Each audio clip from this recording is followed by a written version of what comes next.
Greetings, folks, and welcome to another episode of the Lessons from the Cockpit Show. I am your host, Mark Hasara, and for over 60 years, my passion has been aviation. Ever since I stood on my Grandpa Andy's car, watched 707s and DC-8s landing at Los Angeles International Airport. I'm a retired lieutenant colonel, flew KC-135s for 24 and a half years, helped create the KC-135 Weapons School, and also taught campaign planning at the Joint Forces Staff College. On the Lessons from the Cockpit Show, we debrief some of the most intriguing and fascinating pilots, aircrew members, maintainers, and aviation enthusiasts from all over the world. We want to hear their stories, but more importantly, what did they learn from these extraordinary and extreme military, commercial, and even general aviation events and experiences? Our purpose is to show how does the aviation world really work and improve critical thinking skills both in the air and on the ground. In the case of a lot of our military vets, this is the first time they've ever told their stories, and in some ways allows these military folks to kind of come to closure with some of the events of their past. This episode of the Lessons from the Cockpit Show is brought to you by the book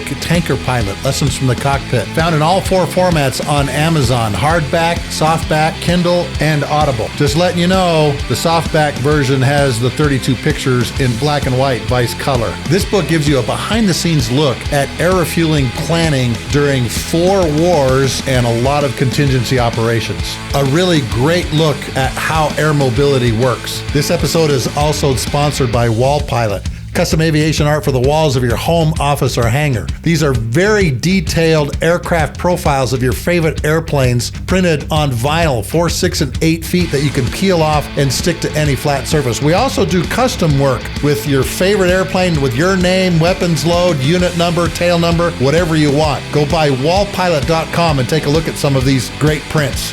On today's show, we're going to talk about a brand new platform that just showed up at Air Force Materiel Command that's going to replace a decades-old airplane. And sounds like a Patriot battery had a lot of success over Russia, shooting down a strike package that included a jamming helicopter.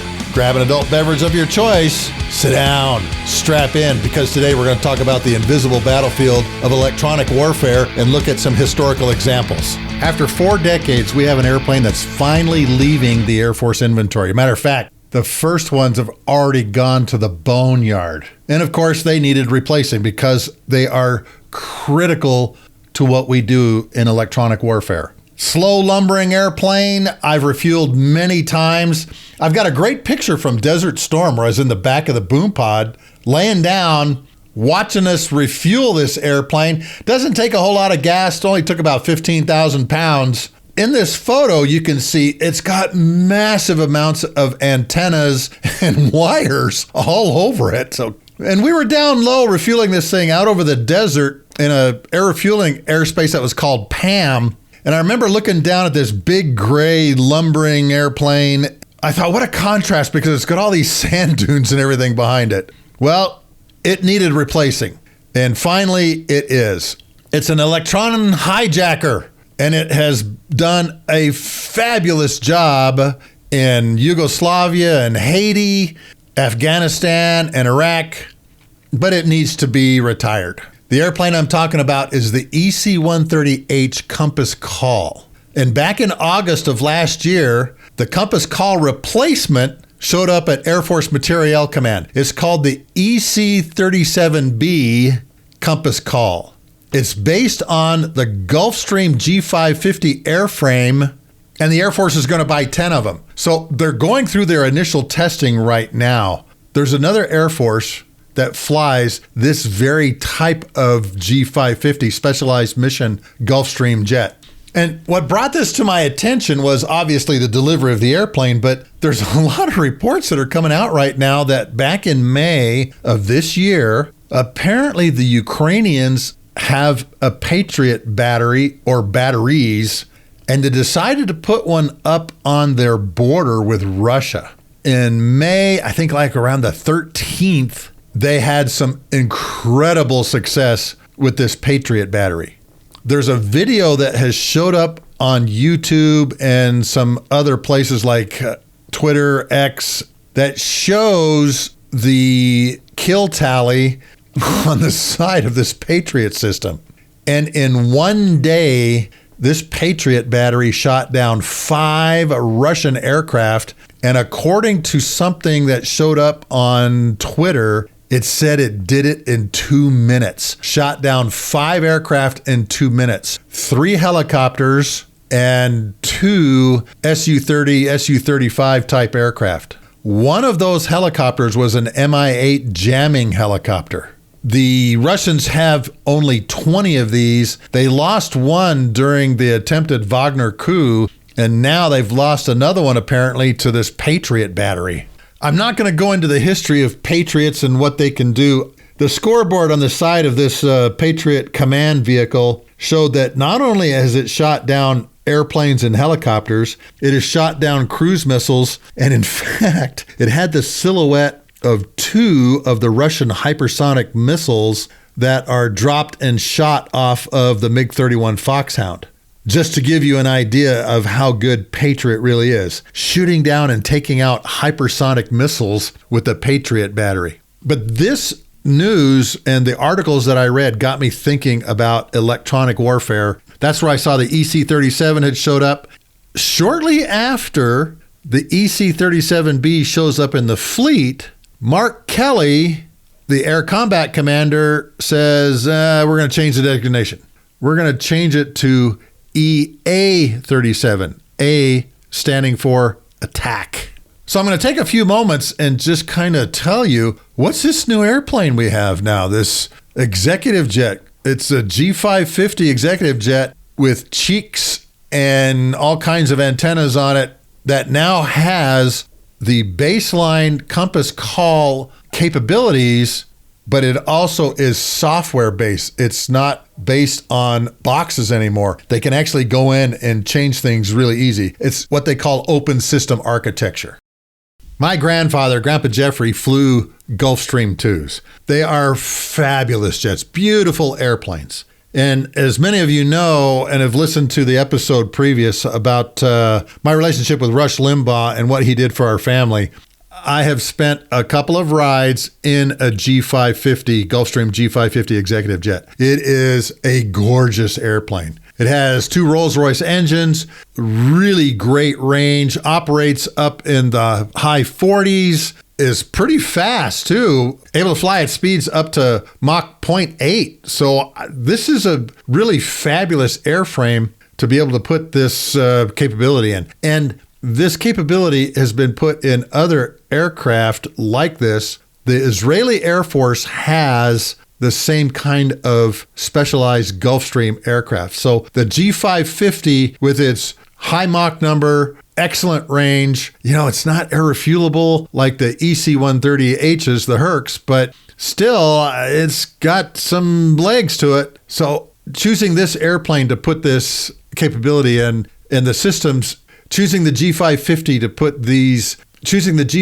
to put the Compass Call capability in, obviously a great choice. Now, when we talk specialized mission, what do we mean when we say Compass Call? What is that specialized electronic mission? And here it is. In the Air Force's press releases, it says the Compass Call is designed to disrupt command and control and communications, or C3 as we call it, and suppress integrated air defense systems. It also is used to attack enemy early warning and acquisition radars. And I mentioned to you that the Compass Call EC-130s were operating in Kosovo, and we learned something from that war, which was kind of a bitter pill to swallow.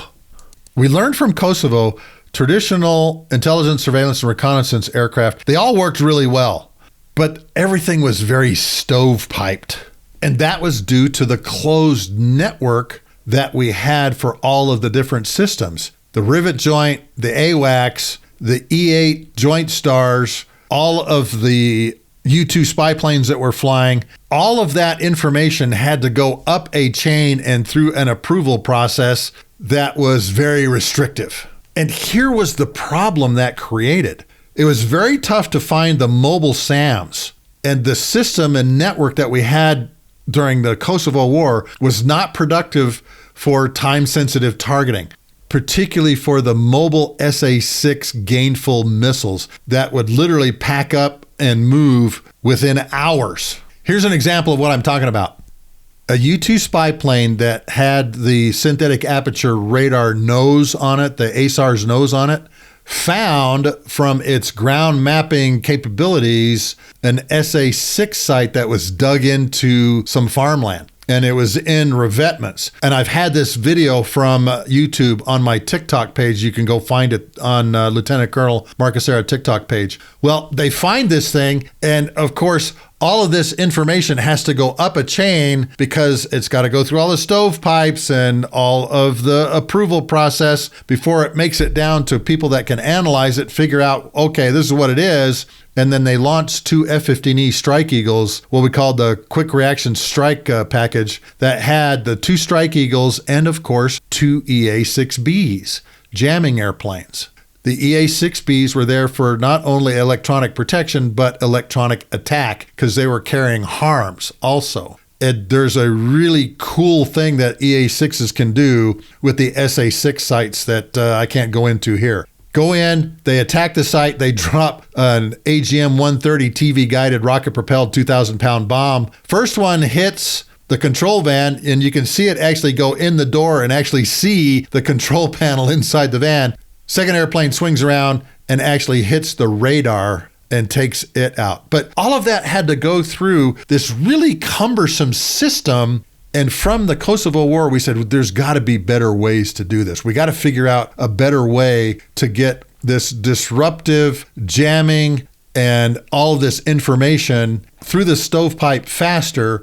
And they did that through a series of Big Safari programs. Now, Big Safari, super secret program, but what it really does is it makes the acquisition of special mission aircraft capabilities faster. You're able to get contracts signed quicker, field the equipment or the software a lot quicker, and the Compass Call airplane was a big beneficiary of the Big Safari program that's run out of Wright-Patterson Air Force Base. Oh, I forgot something. There was one other thing General Kelly talked about when he was asked about the EC-37 showing up. Told everybody, hey, we're going to call it EA-37 because it really is an attack airplane. Even though it's in the electron area and the electromagnetic spectrum, it is made to attack systems. And I'm going to talk about that here in just a second. But the EA-37B Compass Call can also perform counter-information operations, particularly in anti-access, area denial, and irregular warfare.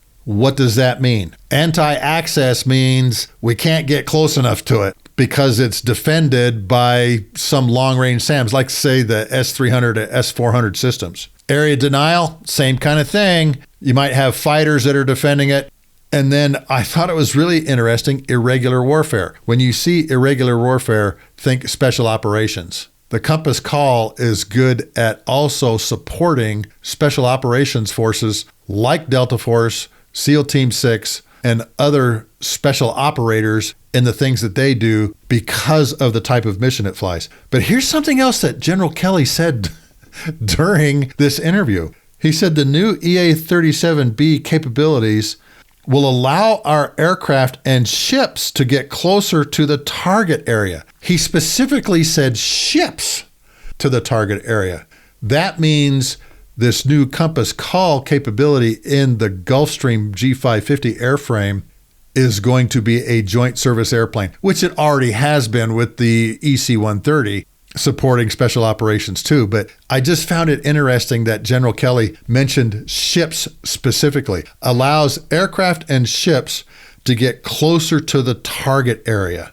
So let's spend a few moments and find out, how does it do that?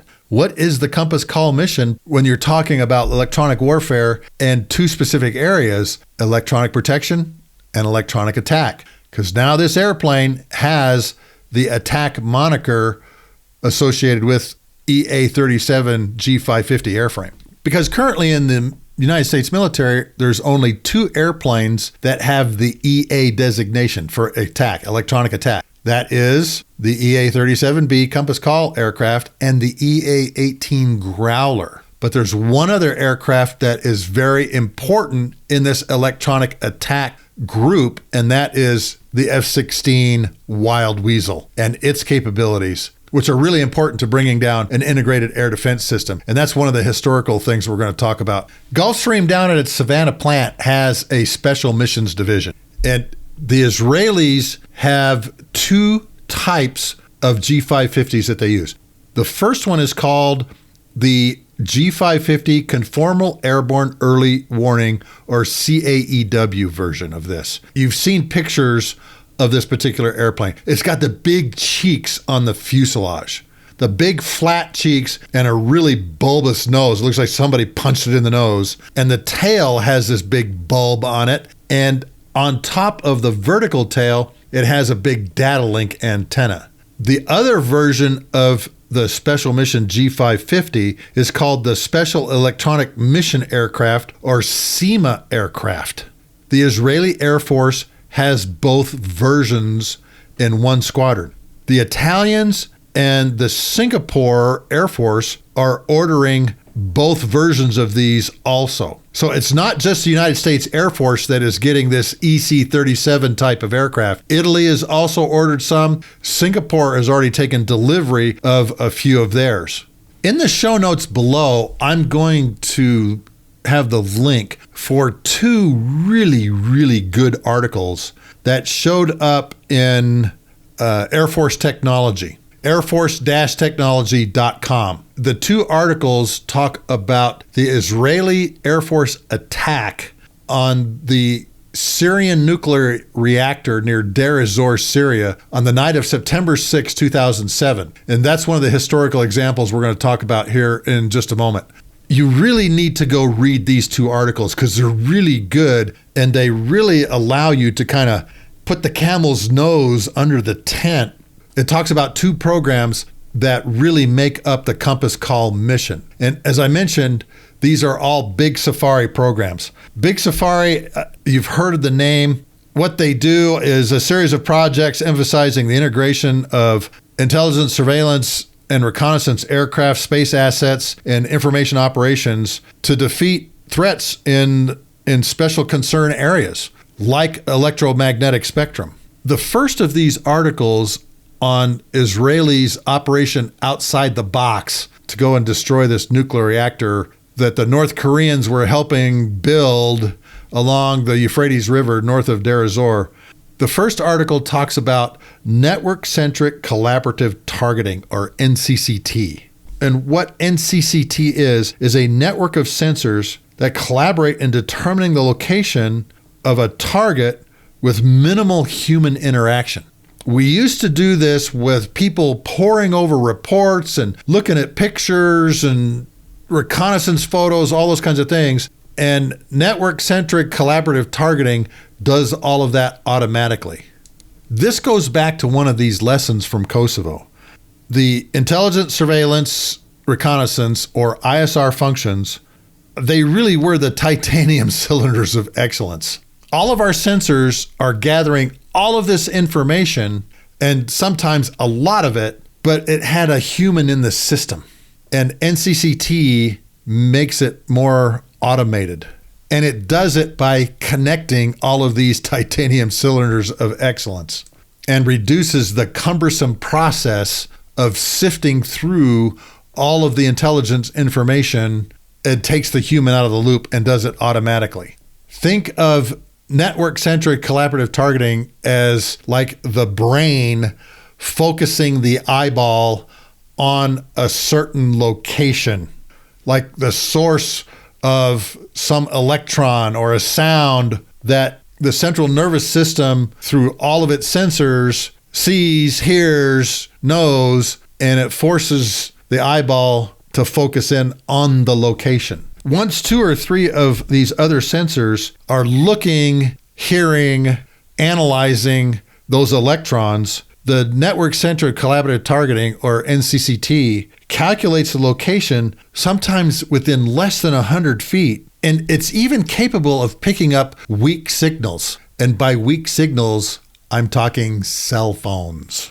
Imagine some bad guy talking on his cell phone and the network-centric collaborative targeting system focusing all of our sensors now within 100 feet of that radiating antenna. Antenna being the key word here. Because you have to remember, every communication system has some type of emitter, some type of antenna. And that's the thing you really want to locate. Because once you locate it, then there's all kinds of things that you can do with it, both passively and kinetically. One of the other great advantages of NCCT is it has a historical database, and it keeps the identification of certain signals in its database so that you can pinpoint individual emitting systems or the entire unit. And if you can do that, then you can also target the entire network. Once NCCT finds and identifies the targets, analyzing them, identifying them, then comes Senior Suitor. Suitor invades enemy comm and computer networks, particularly any integrated air defense system, comm and network. This is the attack part of the Compass Call mission. Enemy operators won't understand or even be able to counteract this invasion, and they probably don't even know it's happening.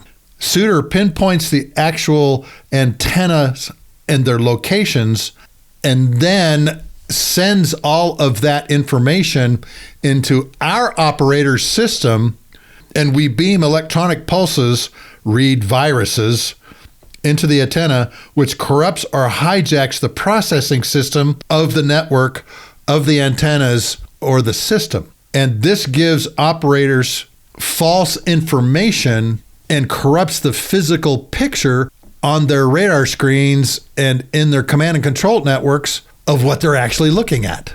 Remember that scene from Independence Day? The president is at Area 51. They've got the quirky scientist, Jeff Goldblum, this kind of futuristic dude, Will Smith, the pilot, and the Air Force lieutenant colonel. And they see one of the spacecraft, and they see that it's up and it's doing its thing.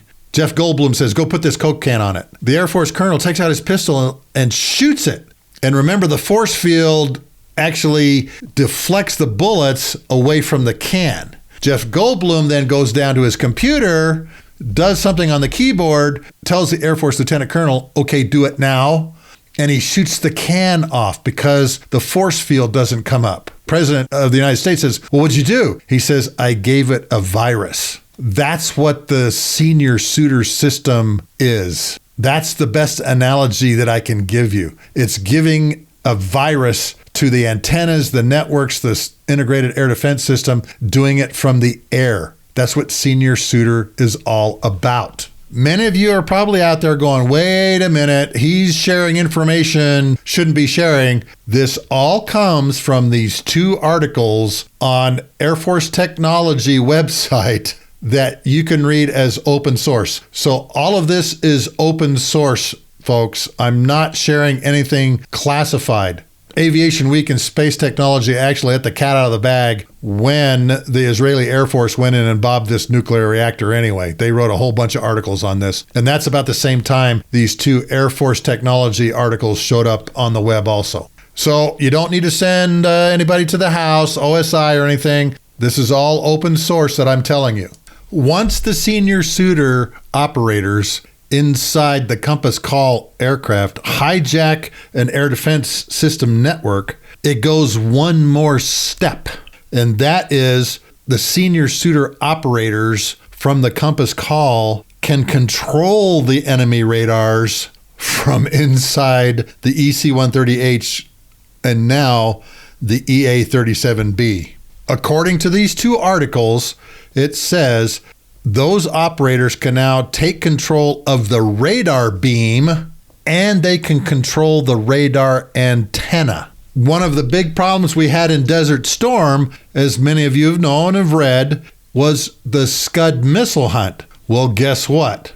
Upgrades to the system, it can now penetrate those networks for time-critical and tactically elusive targets like mobile Scuds as well as mobile SAMs. They figured, okay, we can do mobile surface-to-air missile systems. Will it work on tactically elusive targets like Scud missiles? And they found out, yes, it can, because they're all operating inside the same network system. And once you get inside the network system, you can root around and find out all kinds of things. This is where the information operations piece comes into play, because now you're running through the system and you're finding out all kinds of really juicy intelligence information. And what does it do to the integrated air defense system guys, the SAM guys and their networks? They can focus their eyes, but can't rotate their eyeballs. You basically take over the system's eyeballs. And if you can take over an enemy's ability to see what's coming and focus it somewhere else, or make the eyeballs turn a different direction, then you've won the battle in the electromagnetic spectrum. The other advantage that it gives to us in the United States, this is why friendly aircraft don't need to be stealthy. This is why F-15 Strike Eagles and F-16 Sufas can go into the heart of an enemy integrated air defense system and operate, because the friendlies own the system. And that system is looking somewhere else. Now, of course, there's got to be a way to monitor this, and that's where the RC-135 rivet joint comes into play. It is monitoring all of the things that are going on with the emitters. That's what the RJ's mission is. The RJ is also tied into NCCT and the senior shooter system. It's kind of the analysis, and the rivet joint kind of becomes the engage and assess piece of the kill chain. Find, fix, track, target, engage, assess. The RJ is a critical piece of that engaging and assessing what our compass call and our jamming is doing to the enemy integrated air defense system. And remember, that includes not only just the radars, but the long-range acquisition radars, the target tracking radars, the actual surface-to-air missile launchers, the command and control, and the communications. All of that is being corrupted all at one time and being taken over the good guys. So this is the quote right out of the Air Force Technology article. It says, Suitor allows U.S. operators to seize control of enemy networks and become the de facto manager and physically manipulate enemy sensor and communication systems. That's not me talking. That's the article talking. Of course, with all things technology, sometimes some part of the network or system isn't affected. That's where the F-16 CJ and the EA-18 Growler come into play. The airplanes have jamming systems. The Weasel has its own jamming pod on the airplane that is also sending and receiving.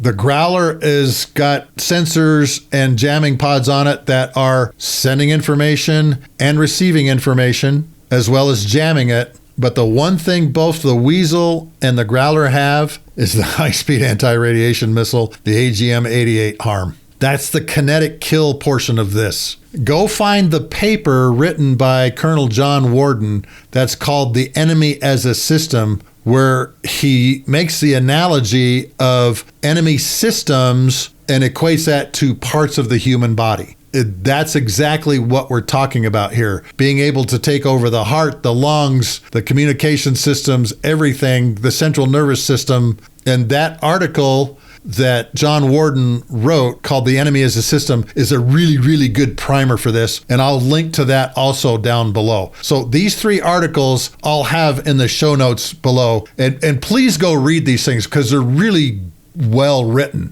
All of this that I'm talking about, all of these concepts and ideas I'm talking about are passive and kinetic, all deal with a core value and concept that we have in our military. And it's based on 4 Ds: destroy, deny, degrade, defeat. We have become extremely good in the electromagnetic spectrum of destroying, denying, degrading, and defeating enemy command and control, communications, and integrated air defense systems through some really, really cosmic technology that you can read about now in open sources. One thing I forgot, I cannot overemphasize the importance of drones in this whole cosmic scheme of things, in this electromagnetic spectrum.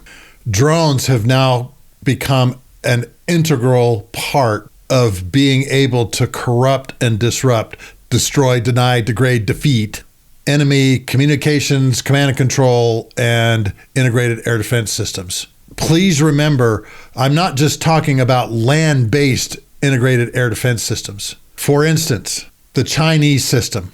China has the most sophisticated Russian S-300 SAM systems guarding a lot of their important cities, military bases, naval stations, and so forth. Integrated into that system is also their Navy ships and their aircraft. The Chinese Navy has probably one of the most sophisticated destroyers on the planet, and they're Russian. They're called Sovereignty class destroyers. And in our United States Navy, they have the nickname, the Sov has many. The Sovereignty can perform warfare below the surface, on the surface, and above the surface. It is an extremely capable surface warfare ship. It's got three-dimensional radar. It can monitor things that are going on. It can direct fighters, do all of those kinds of things, be like an extension of their ground control intercept for the Chinese fighters that are down in the South China Sea, protecting all of their artificial reefs that they've made down there that they put all these air bases on. When you talk integrated air defenses, don't just think like the integrated air defenses around Baghdad and the concentric rings of the SA-2s, SA-3s, SA-6s, SA-5s that made Baghdad this just big black splotch. It also includes ships, because remember, General Kelly specifically mentioned ships. Getting closer to the target area with our ships, meaning that this also helps combat enemy ships that are very integrated into air defense systems. The Russians integrate their surface combatants into their integrated air defense systems. The Chinese do it too. The Iranians, I don't know enough about their system to know if they do or not. I would suspect so, but look at our peer competitors, Russia and the Chinese. The Sovereignty class destroyer, and now, of course, some of the other frigates that the Russians have built are all part of this same integrated air defense system, meaning also that our technology can also go in, corrupt them, and destroy, deny, degrade, defeat those portions of this same command and control, communications, network, and surface-to-air missile fighter ground control intercept system. And remotely piloted aircraft and also surface drones and underwater drones obviously play a critical role in this, particularly when you use them to stimulate the integrated air defenses of your enemy. So let's get into the historical examples, because some of these are really, really cool. And of course, who's leading the way with all of this? The Israelis. In the history of modern warfare, there are two great air battles that you could honestly call turkey shoots. One, 1944, June 19th through the 20th, the Great Marianas Turkey Shoot. The U.S. Navy destroyed 550 to 625 Japanese aircraft over a 2-day period during the Battle of the Philippine Sea.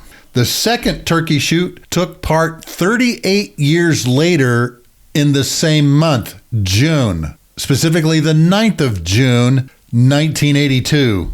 The Israeli Defense Force was involved in the First Lebanon War. They were trying to get rid of the Palestinian Liberation Organization. And to get rid of the PLO out of central Lebanon was going to require a ground campaign led by the legendary Army led by the legendary Israeli Army General Ariel Sharon. Now you understand why the Palestinians and the Arabs hate the name Ariel Sharon. He's involved in every major battle during the 60s, 70s, and 80s. They didn't want the war to expand into an air war with Syria, but Sharon knew it was going to happen. It was going to happen because of what was going on in Lebanon. And sure enough, on the 9th of June, 1982, the Israeli Air Force was given permission to go and strike the Syrian air defense network and strike it hard. The Israeli Air Force was going to have to establish air superiority or air supremacy over Lebanon, particularly the Bekka Valley. This valley is 19 miles east of Beirut, is 75 miles long, and about 7.5 miles wide. And the Syrians moved some of their mobile SA-6 units in there. The Israeli Defense Force leadership realized that they are going to have to deal with these SAM systems in the Bekka Valley, SA-6s to be exact, and they're going to have to take them out. Operation Mole Cricket 19 was devised, planned, and executed. The execution order being given at 10 o'clock in the morning on the 9th of June. They didn't take off for a couple hours, but this battle was extremely lopsided in the Israeli Air Force's favor. This is one of the first times that drones were used not only to stimulate the air defenses, but also to direct time-sensitive targeting on these mobile SAM systems. And it was extremely effective. At about 2 o'clock in the afternoon, the Israeli Air Force launched a lot of planes. 96 F-15s and F-16s took part in this, but A-4 Skyhawks and their Kafirs were also part of this air battle. But the backbone of the Israeli Air Force in 1982 was F-4 Phantoms. And the F-4E Phantoms, with the gun, were also carrying anti-radiation missiles. The AGM-78, which is the standard arm, famous on the F-105 over Hanoi during the Linebacker II campaign.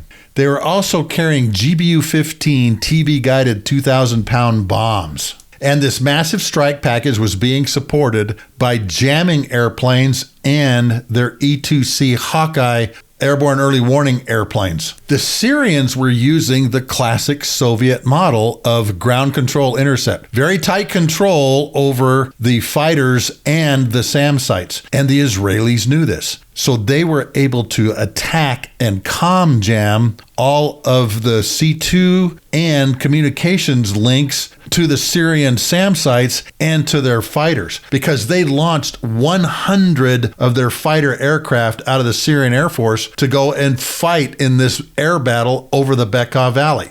And it became one of the largest air battles since World War II, with like 150 airplanes tangling it up over the Bekka Valley. Again, only 75 miles long, about 7 to 8 miles wide. The Israeli Air Force was using their 707 jamming airplane to jam all these comm links and C2 links. And of course, it really overwhelmed the system. When the drones had stimulated the radars, the gainful radars, to look up at what was going on, they had other drones that were watching the SAM sites and what they were doing. The F-4s would come in, launch these AGM-78 anti-radiation missiles in on top of the gainful radars and blow them away. During this blowing away process, the Syrian Air Force launched MiG-21s, MiG-23s, Su-22s, and this massive air battle takes place over the top of the Bekka Valley. And during this Mole Cricket 19 operation, they're able to destroy 19 of the 30 SAM sites that the Syrians own, and they shoot down 82 to 86 Syrian fighters in what became known as the Bekka Valley Turkey Shoot. And this battle really stings the Russians, because this is the first time in the history of aviation and air warfare that a Russian integrated air defense system is completely taken out and overwhelmed by a Western-trained, Western-equipped Air Force, and not a very big one, the Israeli Air Force. And how do we know this? Years later, one of the Israeli Air Force generals is in Czechoslovakia, and he's talking to a Czech Air Force general, and he tells him the story that, hey, we met with the Russian Air Force advisors and leadership right after Operation Mole Cricket 19, and they look like they've been punched in the gut. They thought that their air defense system was impenetrable. And here the small Israeli Air Force is able to go up into the Bekka Valley and completely overwhelm and destroy a Soviet-modeled system that is arrayed in the Bekka Valley and throughout Syria. Now, over the 2 days, the 9th and the 10th of June, 1982, Israeli Air Force takes out 29 of 30 Syrian air defense unit SAM sites and destroys 82 to 86 of these MiG airplanes and wipe out the Syrian air defense system, literally. And now the Israeli ground forces can operate free of enemy air attack completely. It's what John Warden calls in his book, The Air Campaign Planning for Combat. His very first chapter is you have to go out and establish air superiority or air supremacy over the battlefield. That is job one in any campaign. John Warden in his book defines Case 2 air superiority or air supremacy as friendly forces go out and completely destroy the opposing forces' air defenses so that they have no will or opportunity to operate or oppose any operations, whether it be on the ground or in the air. You have air supremacy over the battlefield and your enemy can do nothing about it. Much like the Germans during the late portion of World War II, 1945, the Luftwaffe is completely destroyed. They can do nothing to stop the British and the American Air Forces from completely dominating the sky and dominating what's going on the ground. Because once you have air supremacy, then all of these F-4s, F-16s, the A-4 Skyhawks, the Kafirs, all can be loaded for close air support, battlefield air interdiction, and literally cut the army off, the opposing army off, and the PLO, which is exactly what they do. So Mole Cricket 19 is this incredibly successful Israeli Air Force battle over the Bekka Valley on the 9th and 10th of 1982. And this becomes the model that the United States Air Force uses for the Desert Storm air campaign when a former F-105 electronic warfare officer plans the takedown of the Baghdad integrated air defense system in what becomes known as Poobah's Party. Brigadier General Larry Henry, who is on Buster Glossen's staff, comes up with this idea modeled after Mole Cricket 19, where they use jamming, they use anti-radiation missiles, they use decoy drones to go in and overwhelm an air defense system. And again, it is very successful. So let's talk about Poobah's Party that begins on the 17th of January, 1991. Poke the eye out of Saddam Hussein's air defense system. Two things I want to mention real quick. The 707 is the command and control airplane for what's going on over the Bekka Valley, but it also has a Compass Call kind of mission where it is jamming the command and control and the comms of the Syrian air defense system. Israeli Air Force is using both the AGM-78 Standard Arm, but it's also using the AGM-45 Shrike, the same exact missiles that we use during the Vietnam War, particularly during the Linebacker campaign that was able to wipe out the North Vietnamese air defense system. But they're also using GBU-15 TV-guided 2,000-pound bombs in these time-sensitive targeting. As the drones see the mobile SAM systems and they find them, then these F-4s come in carrying the GBU-15 TV-guided 2,000-pound bombs and blow the SAM systems away too. So remember what I said about destroy, deny, degrade, defeat. That's exactly what the Israelis are doing. Oh, one other thing. The introduction of the Python 3 air-to-air missile. Heat-seeking missile, big warhead. And I remember watching a documentary on the History Channel. It's that dogfight series where they're talking about the Israeli-Arab air battles. One of the famous Israeli Air Force fighter pilots got kills in the Mirages in the 67 war, got kills in the 72 war in the Phantom, and then gets like the first F-15 kill for the Israeli Air Force. Says that the Python 3, they called it the oh my God missile. He says because when it hits something, you go, oh my God. The warhead on it is so big in this new missile that they have that when it hits a MiG-21 or a MiG-23, it just makes it into powder.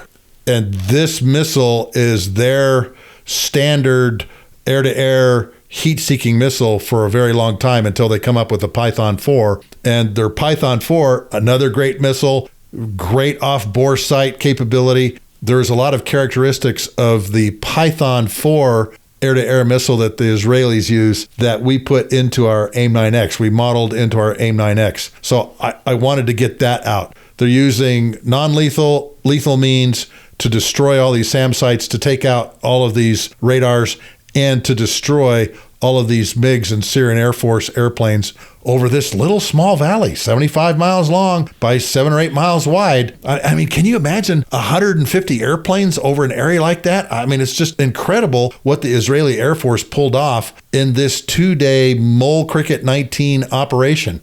86 airplanes downed, 29 of 30 SAM sites destroyed. This is really a fascinating story. You're in the Air Force and you're in a dying community. Not only is your job description going away, the entire community of what you do is going to be gone. And you're in Europe and you're trying to find another job. What am I going to do now? And Air Force leadership approaches you and says, man, have we got a deal for you? And explains it to you, and you're like going, wait, what? What are we doing? And he explains how you are going to be a major part of something that is going to seriously make Air Force history. And you say, I don't know if I want to be a part of this. Anybody in the military that is leaving one community that's literally dying on the vine and being told, hey, we got a great deal for you, come and help us do this, you're very skeptical. And this group of folks, 40 folks, was probably pretty skeptical when they were approached and said, this is what we want you to do. This is your expertise, but we don't have a lot of equipment for you. And a matter of fact, this group ends up going to California and buying some trucks that they make into makeshift launchers.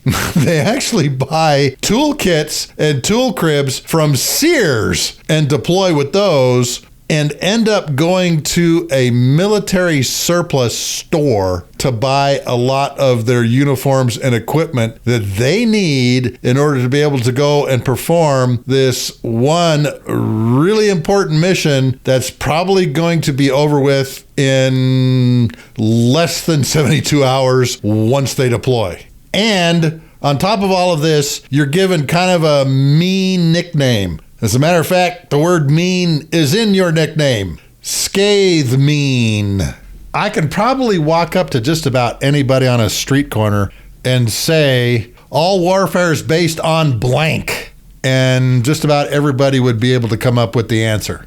Sun Tzu, in his book, The Art of War, says all warfare is based on deception. And this group of 40 folks from a deactivated and defunct Air Force community are going to play a major part in the opening night of Operation Desert Storm in this Scathe Mean program. These 40 people, officers and NCOs, are coming out of the deactivated and now defunct Air Force ground-launched cruise missile MOS. They are coming out of England and Germany. The unit is actually given a designation, the 4418th Tactical Reconnaissance Squadron. But they don't have anything to do with reconnaissance.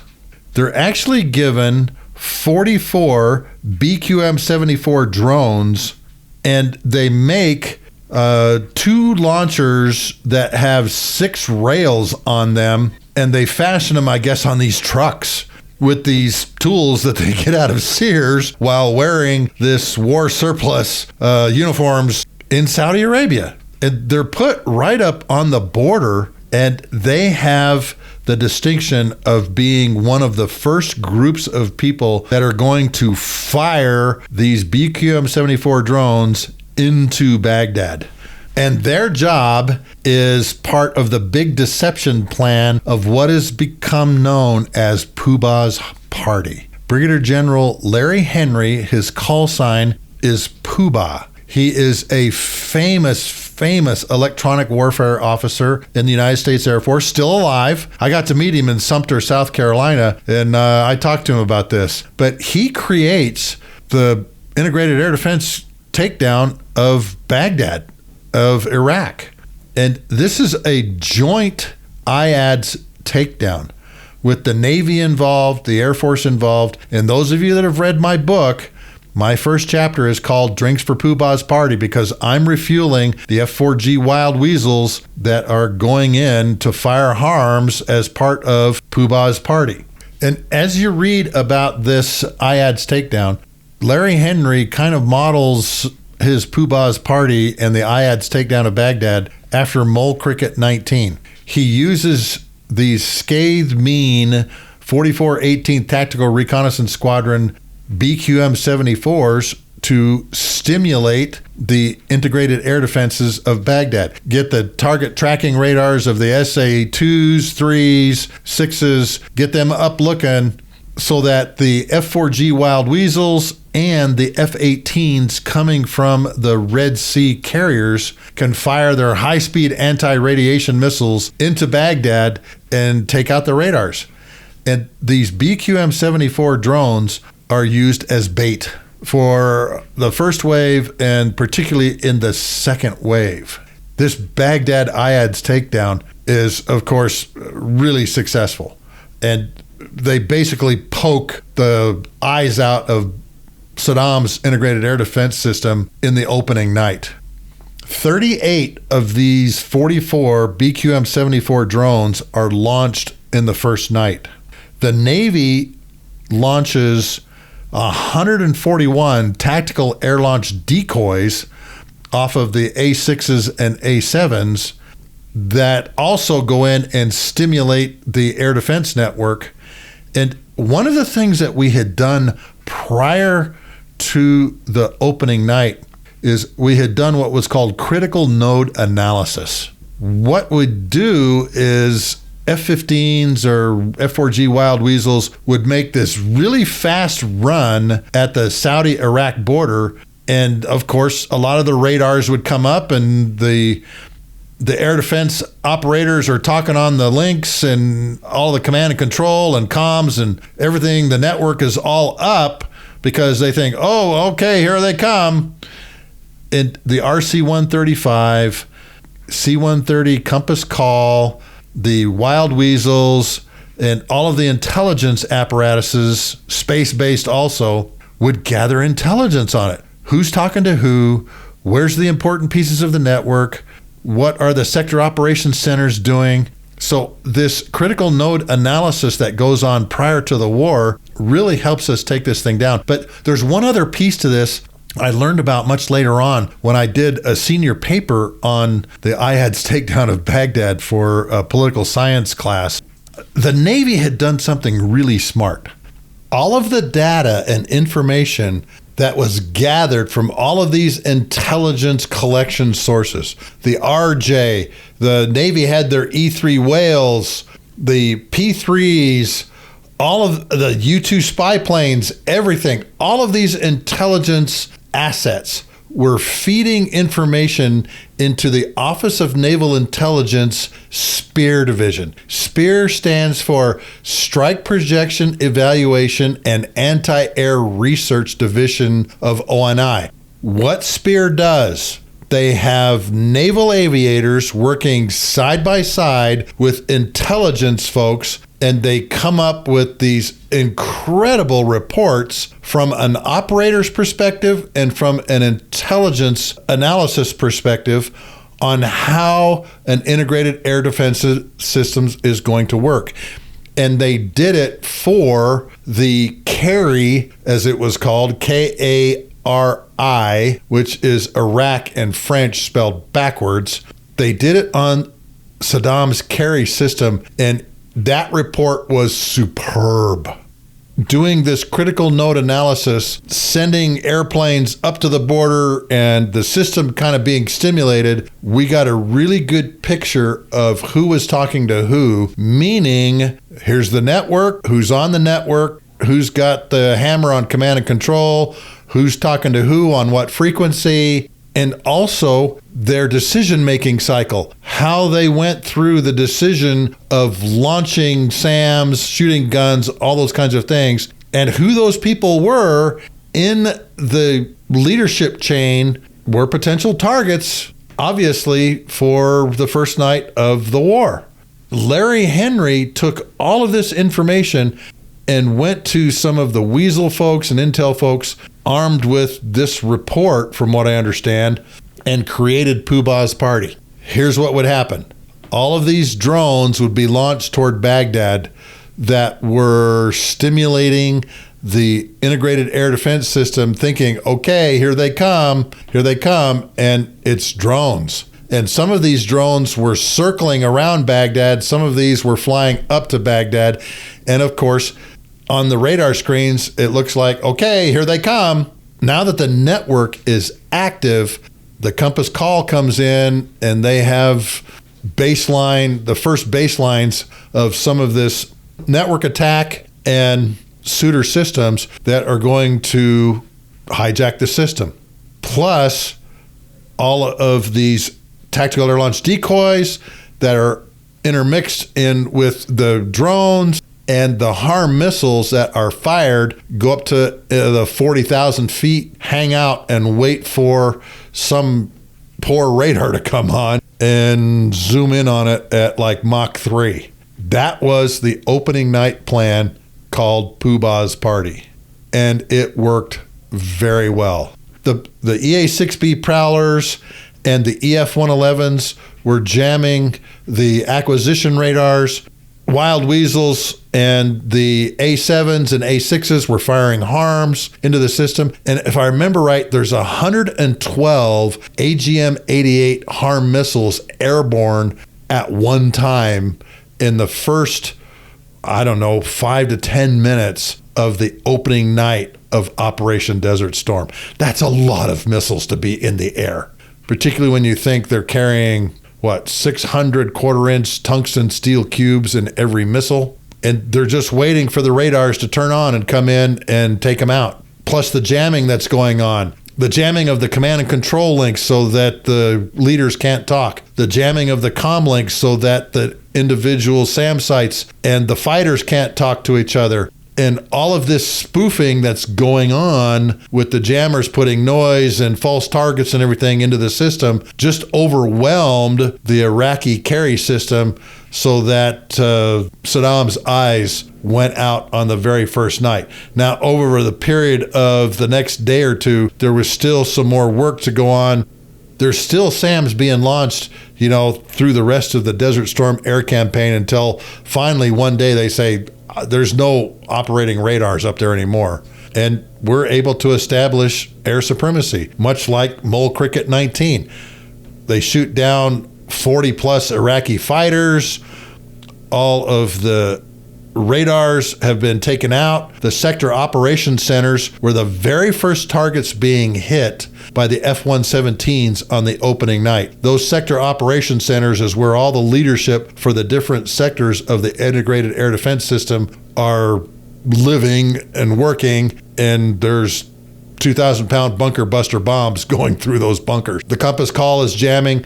The RC-135s are gathering in all the electrons, the radar electrons, who's talking to who. It's just an amazing thing when you read about how that opening night of the Desert Storm air campaign goes down in Poobah's Party. When I left the KAOK at Prince Sultan in December of 2002, General Mosley told me, I'm going to bring you back to Shaw Air Force Base because I want you to help me flesh out the plan, particularly the air refueling. Calvin, who was the map cell chief, was bringing in all of these people that had done things during Desert Storm that worked real well. One of those people he brought into Shaw Air Force Base was, in fact, retired Lieutenant General Larry Henry, Poobah. And Poobah spent almost a whole day with the map cell talking about how to go in and take down the integrated air defense system in 2003 of Baghdad. And of course, in his brief, Poobah's brief, he had, you have a different weapon set now. You have GPS guided weapons now that you can use to toss in on top of all of these radars or whatever, and cruise missiles and a greater array of weapons that you can use to kinetically kill the IAD system. But we also now had the network-centric collaborative targeting and the senior suitor systems to also go in there and hijack the system. Looking back at Operation Desert Storm, we were extremely successful in taking down Baghdad's integrated air defense system and through all of Iraq. To the point where we actually had tanker tracks inside of Iraq trying to cut off all of the fighters that were fleeing from the air bases around Baghdad.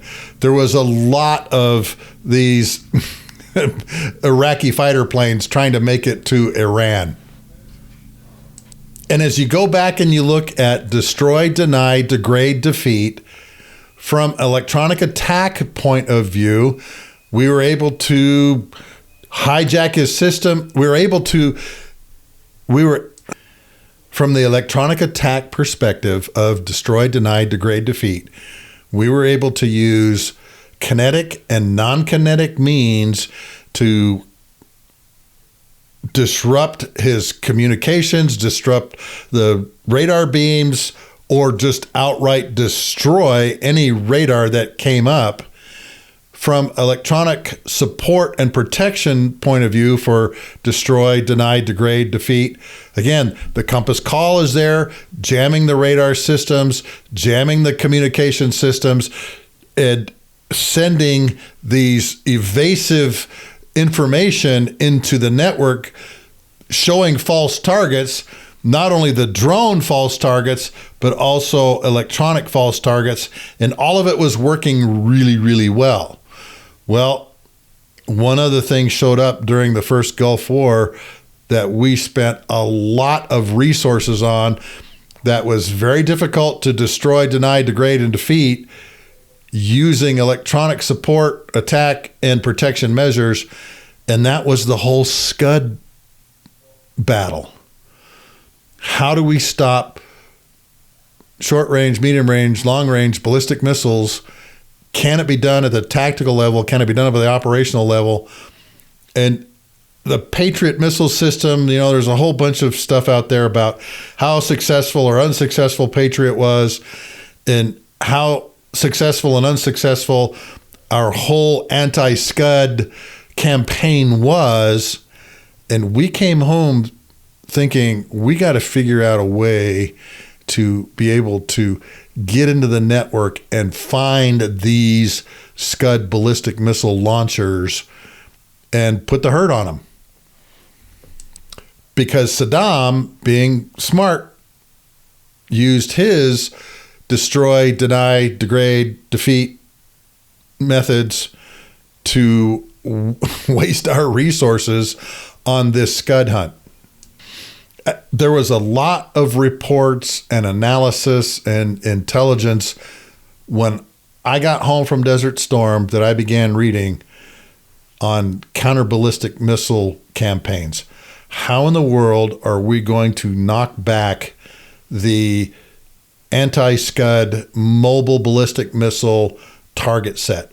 And there was all kinds of things that were done to try and figure that out, to include using some of his captured Scud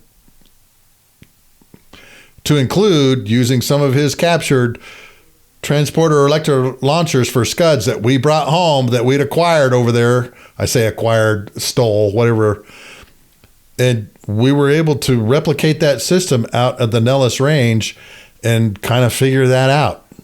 And now, as I mentioned previously in this podcast, we're able to go after these time-critical and elusive targets with the systems that we have now for network-centric, collaborative targeting and in the Suitor system.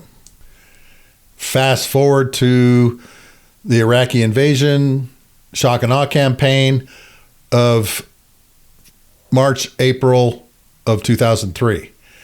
We have all of these systems. We have them pretty refined now since 1991. And those systems, Senior Suitor, Network Attack, the Rivet Joint, the Compass Call, the F-16 CJs, and all of this electronic attack, electronic support, electronic protection measures to destroy, deny, degrade, defeat their integrated air defense system once again overwhelms it, because now we've got better systems that are going in and truly hijacking the network, and we're getting a lot of information on how that system, and we're using all of that information that's being collected to, of course, destroy the integrated air defense system and keep those ballistic missiles heads down. There were a few ballistic missiles shot very early in the war, but throughout the 26 days of the shock and awe campaign, that whole target set, we had airplanes out hunting Scuds, doing all that kind of stuff, but there wasn't a lot of Scuds fired. There were hardly any ballistic missiles fired except for in the first couple of days of the war. And I believe a lot of that is because we were able to go into the system and hijack it and put all these false things in it, false information, misleading information that they just couldn't handle. And man, I remember the day after we did the Thursday night headshot, the Dora Farm strike, Saddam launched, I think it was 4 or 6 Frog type ballistic missiles down toward Kuwait. We had those things nailed. 2 of them got taken out by Patriot. A couple of them just landed out in the desert, didn't hurt anybody. We let those go. But the system for detecting the launches, monitoring the launches, and engaging that target set was so much better from an electronic warfare standpoint than it was in the first Gulf War, that we didn't spend as much resources as we had during Desert Storm. And as I go back and think about it, the only time that I remember there being ballistic missile launches out of Iraq, they were toward Kuwait. They weren't toward Saudi Arabia. They weren't obviously toward Israel. They were all toward the staging areas of Kuwait. And those missiles that we saw were going to be a threat were dealt with. Those missiles that we knew were going to land in some place out in the middle of the desert that weren't going to be a threat, they just let go. But the great thing is there's no longer all these stovepipes, okay? Kuwait was being defended not only by Patriots, but by an Arleigh Burke class destroyer that was off the coast of Kuwait City. Israel was being defended by another Arleigh Burke class destroyer. I believe it was the Sullivans that was off the coast of Tel Aviv, just waiting for ballistic missiles to head toward Tel Aviv like the first Gulf War, and it didn't happen. And on the high side, the classified side, there's a lot written about the electronic warfare battle in the second Gulf War and how we had learned our lessons from the first and were able to bottle up some of these target sets and go in and really mess his integrated air defense system up because of electronic warfare. Oh, one other point about that. We started on the integrated air defense system early. In June, General Mosley got permission to start striking some of these really, really important targets in Iraq, and what was called in a new air campaign that was called Operation Southern Focus. Operation Southern Watch moved into Operation Southern Focus, and during that time period from June to the start of the 2003 shock and awe campaign in March, if I'm not mistaken, Benjamin Lambeth, in his book called The War Before the War, I think is what it's called, said that we engaged a lot of the air defense network and the mobile, what do they call them? The spoon rest vans, kinetically with GPS guided weapons. But we started in on it early, particularly the SAM sites that were shooting at the drones during the run up to the second, particularly the SAM sites that were firing at the drones, the Predator and Reaper drones, in the run up to the second Gulf War. Operation Southern Focus, whenever one of the SAM systems fired at one of our drones, we had response options that we would pick from depending on the severity of what happened, where we would go in and really, really hurt his system. Matter of fact, I think at Talil, they had a kind of like a combined air operations center down there, and we put 10 GBU 10 2,000-pound laser-guided bombs on it. That made for some really spectacular video at the MapCell meeting that night. And I remember being in there watching these F-15Es dropping all of these 2,000-pound laser-guided bombs, and this one guy in a car driving on the ramp watching all of these buildings blow up. Some Iraqi in some sedan car driving on a ramp area, some parking area away from the buildings, watching this H-shaped building getting blown to smithereens by these laser-guided bombs dropped from these F-15Es. Because we knew that H-shaped building was a command and control node, and it was a very important one, and it was a legitimate target prior to the war, and we went and took it out. If I remember right, in about the 2005 time frame, the Israelis began to get suspicious of a building going up along the Euphrates River north of the city of Deir ez-Zor out in eastern Syria.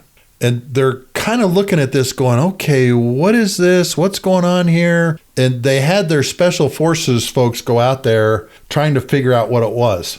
They also noticed that the Syrians were meeting with the North Koreans more, and particularly the head of the Syrian nuclear agency was going to Rome and was meeting with the North Koreans. So during one of these meetings between the Syrian nuclear delegation and the North Koreans, Israeli special forces actually went into Syrian nuke scientist's room, broke into his room, and he left his laptop on the table. And they went in and downloaded everything they could off of his laptop onto a thumb drive, and then left the room tidy as it should have been so that the guy wouldn't notice. When they got that thumb drive back to Israel, they were shocked what they saw on it. This big square building that had been built over this site was hiding a nuclear reactor. On the thumb drive from this guy's laptop were all kinds of pictures of the inside of this nuclear reactor. Everything that you need for a nuclear reactor was in these pictures. They later sent another special forces team up to Deir ez-Zor and this nuclear site, and they took soil samples from around the site and found out that, yes, they were in fact radioactive. They had plenty of proof that the North Koreans were helping the Syrians build a light water reactor, much like the reactor at Pyongyang, North Korea, in Syria. And of course, this really, really got the Israelis going, because they do not want the Arabs to have fissionable nuclear material that they can make a bomb with. That's not going to happen. The Knesset gets together, all the intelligence folks get together. They realize now that this nuclear reactor is in the late stages and is probably going to go online pretty soon, and they've got to do something about it. On the night of the 7th of September, a strike package of F-16I Sufas, it's a two-seater, it's got the big external conformal fuel tanks on it, took off with bunker buster bombs and Maverick missiles, and F-15I ROMs, or Strike Eagles, took off carrying GPS-guided weapons, and they headed out for this nuclear power plant. Their route of flight took them up the Mediterranean into Turkey, and they flew along the Turkish-Syrian border over Turkey because they punched off their external fuel tanks during the flight there. And of course, the Turks found these things because the F-15 Strike Eagle tanks are 4,000, and the Israelis have larger external fuel tanks on their F-16I Sufas. So there's no doubt about where these things came from, and of course raised a big stink about it. The Israeli Air Force strike package turns south, headed to the Euphrates River and this nuclear site, a town called Tal al-Abayad. Well, there is, at Tal al-Abayad, Syria, there are 2 long-range acquisition radars and I guess 2 or 3 SAM sites. One of the F-16s fires a Maverick missile at one of the SAM sites, but as part of the strike package, the Israeli Air Force has also included 2 of their Gulfstream G550 conformal airborne early warning airplanes and their special electronic missions aircraft, their version of Compass Call. At that point of the mission, those airplanes, those 2 G550s, do their magic. When that strike package turned south with those 2 G550 conformal airborne early warning and special electronic missions aircraft, the Syrian air defense network gets really fuzzy. I don't know if it went completely down, but during the entire time period that the Israeli F-16 Sufas and F-15E Strike Eagles are inside Syria attacking this Deir ez-Zor nuclear plant, the Syrian air defense network is not operating. And it is because those aircraft are employing the Network Center of Collaborative Targeting and the Senior Suitor systems into their network. From what I understand, as the airplanes get closer to Deir ez-Zor, which has a lot of SAM sites, the radar beams are messed up, the antennas are messed up. They come in, they drop their bombs on concrete building that is disguising the nuclear plant, because as you know, a nuclear plant looks like nothing else in this world because of the dome over the rod pool. And they had constructed this square building, this box-like building over the top of it to disguise it. And then the whole package comes out, and all of a sudden, Syria's air defense system goes back up.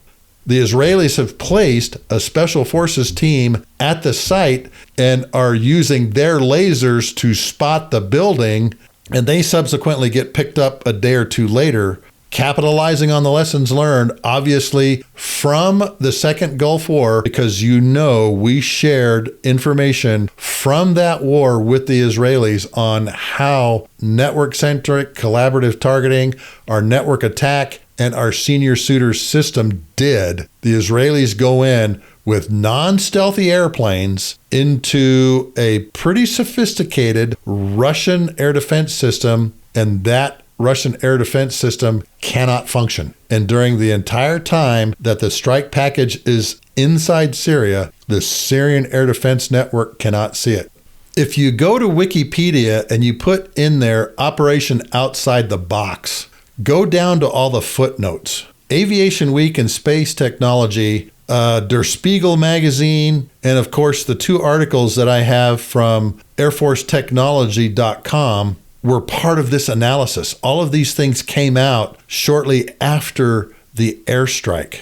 Aviation Week and Space Technology went into some depth about how senior suitor and NCCT work, which I was kind of surprised those got published. There was some things in those articles that probably should not have been there. And I've noticed, I tried to go to them recently and you can't. They're not there anymore. It says page not found. But of course, this was back in 2007. So who knows where they've gone. If the Israeli Air Force was going to do something like this, say against the Iranian reactor at Bushehr, which is right on the coast and is probably within unrefueled range of F-35s, they would obviously use stealth and precision to do it. I don't think they would take their G550s across Saudi Arabia to take this thing out. Understand, Russia has their most sophisticated S-400 SAM system at Khmeimim Air Base near Latakia, Syria right now. And the F-35s have been running around Syria, not only the Israeli F-35s, but the U.S. F-35s and F-22s running around Syria pretty much with impunity. The F-35s, as a matter of fact, there was a picture taken of an Israeli F-35 over the top of Beirut during the daytime. And apparently, whoever took that picture from the other Israeli F-35 got in a lot of trouble, because you can see the markings of the Israeli Air Force on the F-35 and the city of Beirut down underneath it in the daytime. I've seen the picture and how we were able to knock that whole. There's one other story that I want to tell, and it's an American story during the surge. It's both a sad story and a good story at the same time. Sad in that a lot of American soldiers on the ground have life-threatening and lifelong injuries because of improvised explosive devices, or IEDs. And some of the electronic warfare implementation that we did in order to knock that whole problem back too. I cannot remember who told me this story, but it was really, really an interesting story of how the whole IED problem began to be solved. And what I was told was, one night a sensor operator that was working the targeting ball on an AC-130 gunship was doing a recon of a convoy route in Baghdad. I don't know what specific highway, what road or whatever. He was doing a reconnaissance, kind of looking at stuff in the road. And he noticed there was a different infrared signature, heat signature, for a particular area of the street. And going further down the convoy route, he noticed a cold patch on a guardrail post. It piqued his curiosity. And this captain got back and was looking at all of his video, and he's going, what is this? What in the heck is this right here? Why is this showing up? What is this patch in the street? And what is this on the guardrail that would cause it to have this different heat signature? The other thing that keyed him into particularly the patch in the road, how symmetrical it was. And of course, they'd been dealing with IEDs for a long time, and the particular IEDs that were very popular were artillery shells. And so he thought to himself, maybe it's one of those, maybe it's not, I don't know. Let's investigate. And apparently he ran it up his leadership. They went back and they looked at the spot of road that he was looking at, and sure enough, what do they find? but buried under this patch in the road is an artillery shell IED hooked up to a cell phone. And they went, well, hit pay dirt there. Let's go investigate this guardrail post and see what we find there. And bringing a bunch of EOD folks with them now, explosive ordnance folks with them, because they're not sure what they're going to find, they come up to the guardrail post, and sure enough, on the back of the post, one of these artillery shells rigged to be an IED. It had set off the sensors, giving it a different infrared signature that this young captain said, something's not right here. Now that they've seen this, they're going and saying, okay, well, let's dig into this further. And they happen to talk to an E8 Joint Stars. Now, I don't know if he's a weapons officer or what, but I actually think it was the mission crew commander that they go to for the E8 that was flying that night. And he says, hey, look, we found this in the road and this behind this guardrail post, and we're trying to figure out how it got there. And the Joint Star guy says, well, you know what? We have this ground moving target indicator thing that we have on the aircraft that we can tie into space-based assets, and we might be able to get a good idea of point of origin. Where did those things come from? By going back and looking at who stopped there. Since they had the exact coordinates, and apparently they keep all of this footage and data and radar data, whatever, and they were able to go back and say, okay, who stopped here? And sure enough, they find out that there is a car that stopped there, and the patch of road was next to the curb, and they were digging there for about 15 minutes, and then the car left. And the J-Stars Bubba says, okay, well, let's see where it goes. And sure enough, it goes to another spot on the highway, is there for 15 minutes,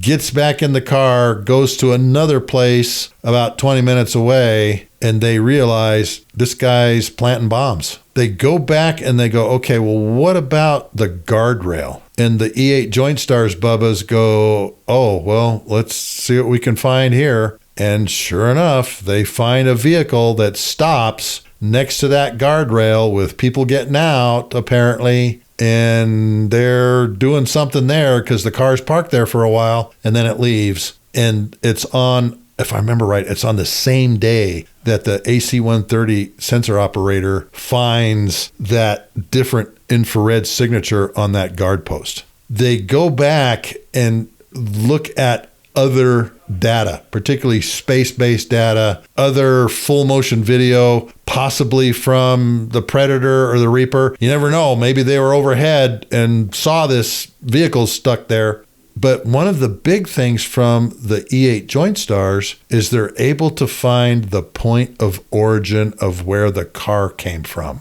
because apparently they can put tags on the vehicle when it stopped at this particular suspected site and follow it wherever it came from. And sure enough, that vehicle ends up in the driveway of a long-standing suspected bomb maker.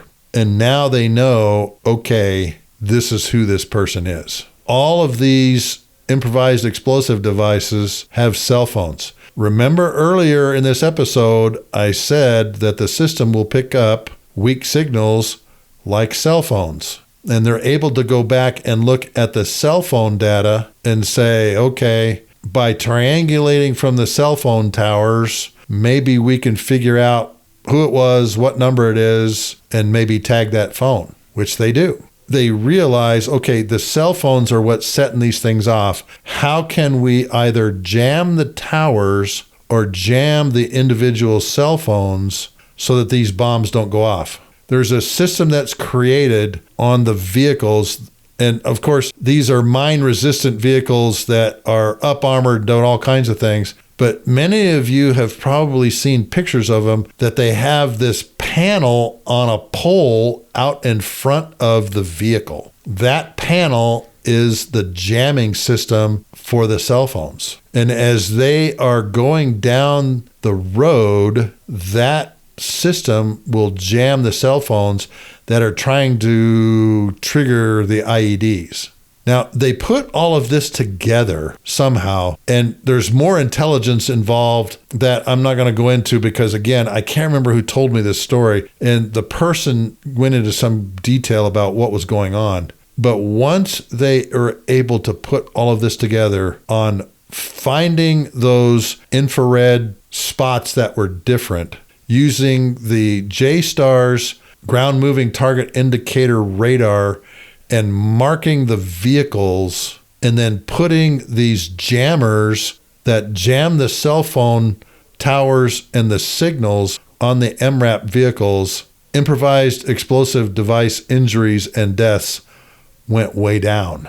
Oh, one other thing that they did too. Since they were able to go back to point of origin and find where the vehicle originated from, where it stopped at, and where its final destination was, they had the Special Forces guys go knock on the door.